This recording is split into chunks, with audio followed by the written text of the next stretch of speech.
ಬೆಳಿಗ್ಗೆ bed coffee ಕುಡಿಯುವ ಅಭ್ಯಾಸ ಎಲ್ಲರಿಗೂ ಇದ್ದೇ ಇರುತ್ತದೆ. ಅದೇ ರೀತಿ ಕೆಲವರು ಬೆಳಿಗ್ಗೆ ತಿಂಡಿ ತಿನ್ನುವ ಮುಂಚೆ ಟೀ ಕುಡಿಯುವ ಅಭ್ಯಾಸ ಮಾಡಿಕೊಂಡಿರುತ್ತಾರೆ. ಕೆಲವರಿಗೆ ಹಾಲು ಹಾಕಿದ ಚಹಾ ಇಷ್ಟವಾದರೆ ಇನ್ನೂ ಕೆಲವರಿಗೆ ಬ್ಲ್ಯಾಕ್ ಟೀ ತುಂಬಾನೇ ಇಷ್ಟ. ಆದರೆ ಇಲ್ಲೊಂದು ಸಮಸ್ಯೆ ಇದೆ.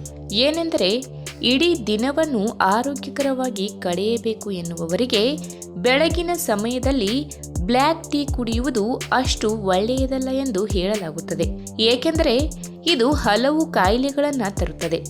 ಖಾಲಿ ಹೊಟ್ಟೆಯಲ್ಲಿ ಕುಡಿಯುವುದರಿಂದ ಕೆಲವೊಂದು ಆರೋಗ್ಯ ಸಮಸ್ಯೆಗಳು ಎದುರಾಗಬಹುದು. ಹಾಗಾದರೆ ಅವುಗಳು ಯಾವುವು ಎಂಬುದನ್ನು ಇವತ್ತಿನ ವಿಡಿಯೋ ಮುಖಾಂತರ ತಿಳಿದುಕೊಳ್ಳೋಣ.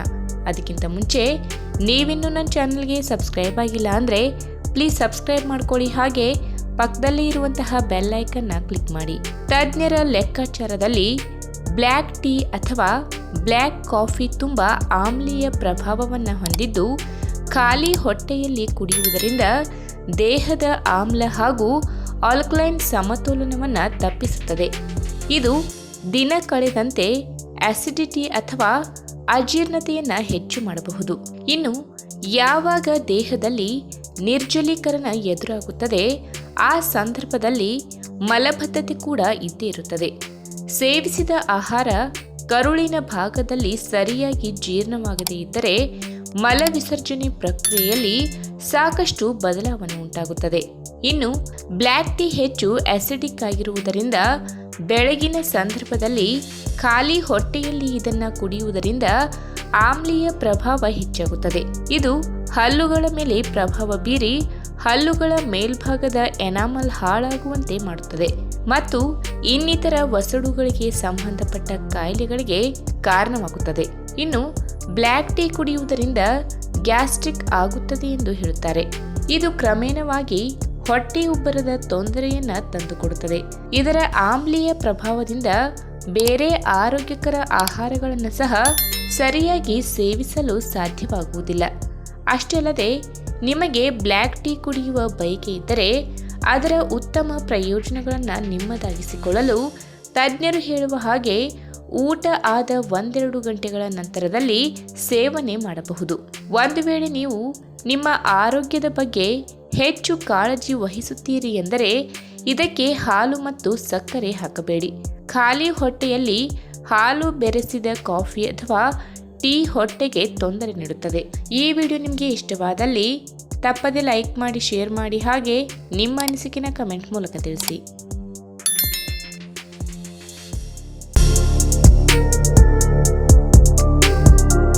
ಕಲ್ಲು ಸಕ್ಕರೆ ಒಂದು ರೀತಿಯ ತಂಪಾದ ಆಹಾರದ ಅಡಿಯಲ್ಲಿ ಬರುತ್ತದೆ ಎನ್ನುವುದು ನಿಮಗೆ ಗೊತ್ತಾ? ಕಲ್ಲು ಸಕ್ಕರೆಯು ಪೋಷಕಾಂಶಗಳಿಂದ ತುಂಬಿದ್ದು ಅದು ಹೊರಗಿನ ಶಾಖವನ್ನ ಕಡಿಮೆ ಮಾಡಲು ಸಹಾಯ ಮಾಡುತ್ತದೆ. ಬೇಸಿಗೆಯಲ್ಲಿ ಕಲ್ಲು ಸಕ್ಕರೆಯ ಸೇವನೆ ಆರೋಗ್ಯಕ್ಕೆ ಉತ್ತಮವಾಗಿದೆ. ಕಲ್ಲು ಸಕ್ಕರೆಯನ್ನು ಮೊಸರು, ಕಲ್ಲಂಗಡಿ, ಸೌತೆಕಾಯಿ, ಪುದೀನ ಮತ್ತು ಎಳೆನೀರಿನೊಂದಿಗೆ ಬೆರೆಸಿ ಸೇವಿಸಬಹುದು. ಈ ಆಹಾರಗಳು ದೇಹಕ್ಕೆ ಉಲ್ಲಾಸವನ್ನ ನೀಡುವುದಲ್ಲದೆ ಬೇಸಿಗೆಯ ದಿನಗಳಲ್ಲಿ ನಿರ್ಜಲೀಕರಣವನ್ನ ತಡೆಯಲು ಸಹಾಯ ಮಾಡುತ್ತದೆ.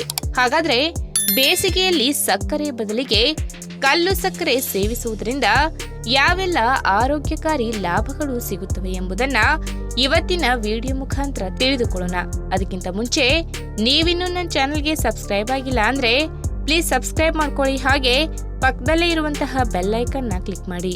ಊಟದ ನಂತರ ನೀವು ಕಲ್ಲು ಸಕ್ಕರೆಯನ್ನ ಸೇವಿಸುವುದರಿಂದ ಜೀರ್ಣಕ್ರಿಯೆಗೆ ಸಹಾಯ ಮಾಡುತ್ತದೆ.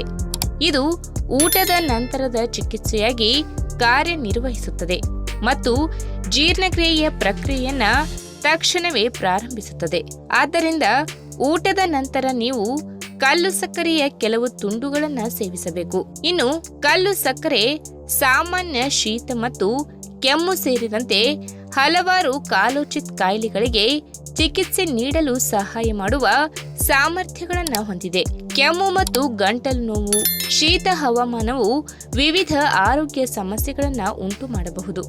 ಇದರಲ್ಲಿ ಕೆಮ್ಮು ಮತ್ತು ಗಂಟಲು ನೋವು ಸೇರಿವೆ. ಕಲ್ಲು ಸಕ್ಕರೆ ಕೆಲವು ಔಷಧೀಯ ಗುಣಗಳನ್ನು ಹೊಂದಿದ್ದು ಈ ಪರಿಸ್ಥಿತಿಗಳನ್ನು ತಕ್ಷಣವೇ ನಿವಾರಿಸಲು ಸಹಾಯ ಮಾಡುವ ಅಗತ್ಯ ಪೋಷಕಾಂಶಗಳನ್ನು ಹೊಂದಿದೆ. ಇನ್ನು ವಿಪರೀತ ಬೆವರು ಮತ್ತು ನಿರ್ಜಲೀಕರಣದಿಂದಾಗಿ ಬೇಸಿಗೆಯಲ್ಲಿ ನಾವು ಸಾಮಾನ್ಯವಾಗಿ ಆಲಸ್ಯವನ್ನ ಅನುಭವಿಸುತ್ತೇವೆ. ದೇಹದಲ್ಲಿ ಶಕ್ತಿಯನ್ನ ಕಳೆದುಕೊಳ್ಳುತ್ತೇವೆ. ಆದ್ದರಿಂದ ಬೇಸಿಗೆಯಲ್ಲಿ ಕಲ್ಲು ಸಕ್ಕರೆ ಸೇವಿಸುವುದರಿಂದ ದಿನವಿಡೀ ನೀವು ಎನರ್ಜಿಯಿಂದ ಇರುತ್ತೀರಿ. ಇದು ತಕ್ಷಣವೇ ನಿಮ್ಮ ದೇಹಕ್ಕೆ ಶಕ್ತಿಯನ್ನ ತುಂಬಲು ಸಹಾಯ ಮಾಡುತ್ತದೆ. ಇನ್ನು ಕಲ್ಲು ಸಕ್ಕರೆಯು ರಕ್ತಹೀನತೆ ಹೊಂದಿರುವ ಜನರಿಗೆ ಸಾಂಪ್ರದಾಯಿಕ ಪರಿಹಾರವಾಗಿದೆ. ಇದು ಖನಿಜಗಳು, ಜೀವಸತ್ವಗಳು ಮತ್ತು ಅಮೈನೋ ಆಮ್ಲಗಳಿಂದ ತುಂಬಿರುತ್ತದೆ ಮತ್ತು ದೇಹದಲ್ಲಿ ರಕ್ತ ಪರಿಚಲನೆ ಸುಧಾರಿಸಲು ಸಹಾಯ ಮಾಡುತ್ತದೆ.